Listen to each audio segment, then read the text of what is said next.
dengan Hari Kerjaya Negeri Johor 2012. Dan di samping petang-petang ini, di samping kita membelik-belik buku agama, boleh juga kita mendapat ilmu.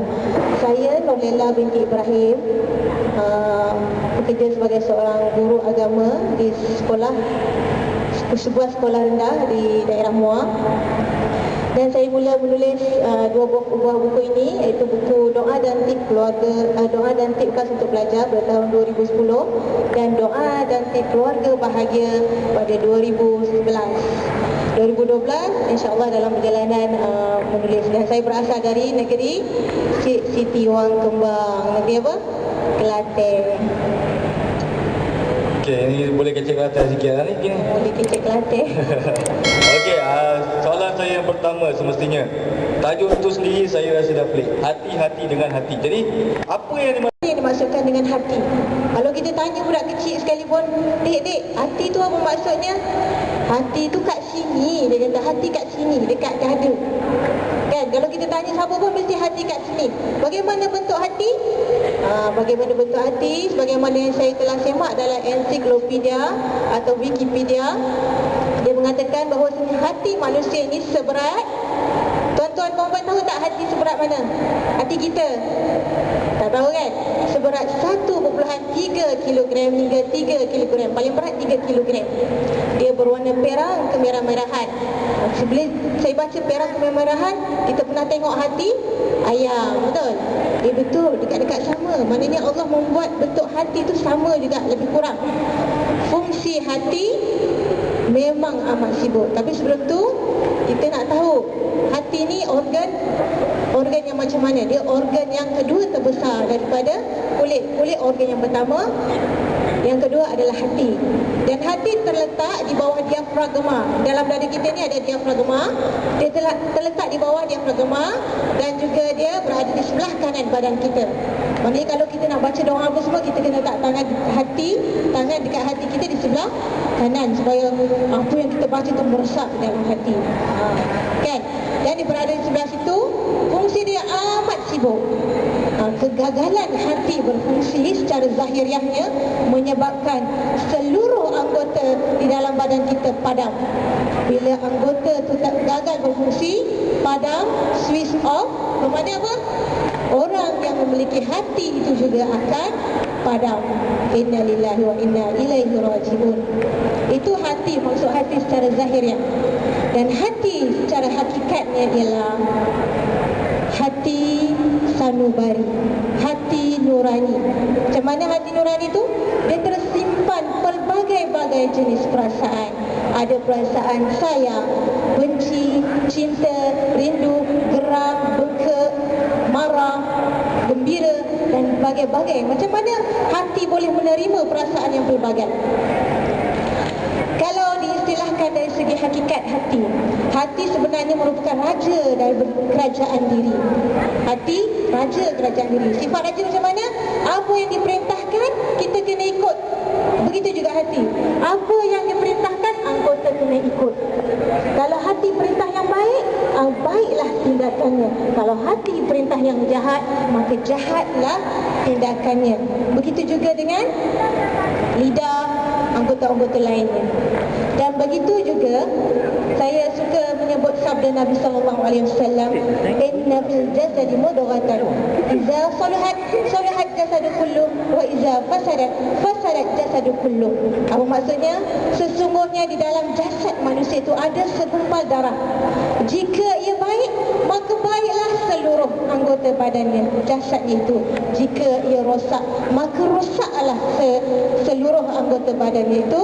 Ala wahya al-qalb. Ini Nabi sebut dia adalah hati. Kata Imam An-Nawawi pernah berkata, orang yang hatinya baik secara automatik akan taat pada perintah Allah. Jadi kalau hati kita, saya baik tapi saya solat ni malas lah, mesti tak kena dengan hati dia. Sebab itu kita kena berhati-hati dengan hati. Dan hati juga pengukur aras bahagia dan berjayanya seseorang itu. Sayyidina Umar Abdul Aziz pernah berkata, seseorang itu lebih banyak mesti kelima, banyak menghitung kalamnya daripada amalannya, kerana banyak kalam amalan yang terbatal akibat kalam yang tidak terjaga. Berpunca daripada hati. Setengah orang kata saya ni baik, hati saya baik, semua mulut saya saja yang celupa. Itu mesti ada tak kena dengan hatinya. Kalau hati yang baik, maka saya cakap tadi, apa yang baik dari hati keluar pun yang baik-baik juga. Seperti benih bila kita tanam pokok, benih yang mahal, yang baik kita tanam, keluar juga benih yang baik, pokok yang baik dan buah yang baik juga. Dan hati-hati dengan hati, sebab kita sebenarnya dalam hati kita ni ada pelbagai perasaan yang Cik Fatihim. Kita kena kenal 3 jenis hati. Hati yang macam mana kita nak kenal? Yang pertama, qalbun yamut. Qalbun yamut apa? Hati mati. Yang kedua, qalbun marid. Hati sakit. Bukan sakit hati, sakit hati bukan. Hati kita sakit ni baru penyakit. Yang ketiga, qalbun salim, iaitu hati yang suci, bersih. Bagaimana kita nak kenal qalbun yamut?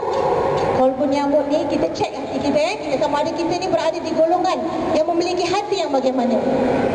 Qalbun yamut ni hati mati. Orang ni, pemilik hati ni adalah suka mementingkan diri sendiri. Kadang-kadang dia sebut apa? Ada aku kisah, sekarang kan bahasa muda. Ada aku kisah, dia kata, dia tak peduli dengan jiran tetangga, dengan kawan-kawan dia sakit ke apa. Dia kata, alah kau yang sakit, aku tak sakit kan, aku masih sihat.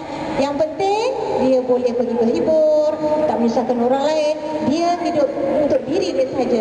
Dan paling malang orang yang memiliki hati mati ini ialah apabila ahli keluarganya sendiri pun dia tidak pedulikan. Hati mati ini boleh dikatakan sebagai hati yang keras, dia tidak ada belas kasihan. Adakah anda mempunyai hati yang macam itu? Na'udzubillah, tak nak kan? Golongan hati yang kedua, qalbun marid. Hati dia sakit. Bukan sakit hati kalau kita sakit hati, kita dah sakit hatilah dengar orang ni bercakap, sakit hatilah tengok ni kan. Tapi qalbun marid ni, hati dia sakit. Macam kita lah, kadang-kadang demam kan, kadang-kadang tak sihat, macam tu. Hati pun boleh jadi sakit. Sebab apa? Hati dia berpenyakit. Orang yang mempunyai hati ini, macam mana keadaan dia? Dia mudah iri hati dengan orang, dengki, tak puas hati. Selagi dia tengok orang tu berjaya cemerlang lain, tak boleh hidup. Lagi tu dia gelisah. Dia pergi hasut pula orang lain supaya benci dekat seseorang yang dia benci. Tak cukup pada tu, dia reka-reka cerita lagi. Tak cukup pada tu, dia terus tak betul bersabar dengan orang. Mungkin saudara-saudari tuan-tuan dah duduk ni dah terbayang, oh punya macam ni. Kan ada juga kawan kita yang macam tu kan, oh punya hati dia sakit, kesian dia, punya hati dia berpenyakit. Dan yang ketiga adalah qalbun salim yang disebutkan dalam Al-Quran. Qalbun salim ni adalah orang yang punya hati yang suci, bersih, yang takut pada Allah, dia taat pada perintah Allah, yang menyambung silaturahim di antara satu sama lain, tidak suka bergaduh, hati dia ikhlas, apa yang dia buat semuanya bersandarkan pada kerana mencari keredaan Allah. Kalau orang berkawan dengan kita pun ada kan, kalau kita berkawan dengan seseorang tu kita rasa bestnya kawan dengan dia, tak ada rasa perasaan hasad dengki, beri kita sokongan, tu mungkin dia memiliki qalbun salim yang Allah sebut dalam Al-Quran. Dan Allah menjemput pada pemilik-pemilik qalbun salim ini untuk memasuki syurga dia dengan ayatnya yang berbunyi, Bismillahirrahmanirrahim, Ya ayyatuhan nafsul mutmainnah irji'i ila rabbiki radiyatan maradiyah fadkhuli fi ibadi wadkhuli jannati. Best tak? Kalau saya kan, biasa kalau anak-anak murid saya, best tak siapa-siapa yang dapat hati yang suci ni? Ada orang kata cakap best. Jadi nak hati suci ke hati sakit, hati yang berpenyakit ke hati yang mati? Mestilah nak yang hati suci kan? Kalau kita macam mana pun sekalipun nak berkawan, hati suci. Tapi kita kena sucikan hati kita dulu sebelum kita menyucikan hati orang lain. Itu saja. Jadi tempohlah anda harus pilih sendiri, manakah hati anda sekarang berada, di hati suci kah, mati kah, atau sakit kah. Jadi tempohlah